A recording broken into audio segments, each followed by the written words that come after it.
નમસ્કાર મિત્રો, આપ જોઈ શકો છો ના છૂટકે મારે ફેસબુક લાઈવ કરવું પડે છે. આ સરપંચ સાહેબ એવું કહે છે કે વિનોદભાઈ તમે ફરિયાદ કરો એનો કોઈ નિકાલ નહીં આવે. તો શું હું ગામનો નાગરિક નથી? હે સરપંચ સાહેબ, હું ગામનો નાગરિક નથી ભાઈ? હું ગામનો નાગરિક નથી? હજુ સભાપતિ નથી? હજુ બધા ઘણા પ્રશ્નો બાકી છે. હે હું સારા માટે કહું છું તમને, મારા માટે કહું છું. હું સારા માટે કહું, મારા માટે નહીં કહેતો તમને.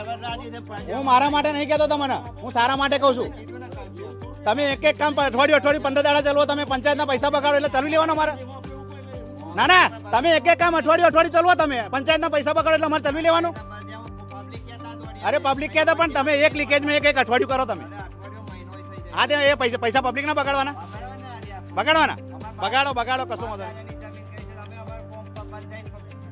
પંચાયત તમે ધારા ધોરણ મુજબ પંચાયતના સરપંચ બન્યા છે, તમારા ઘેરના નિયમોથી નથી બન્યા.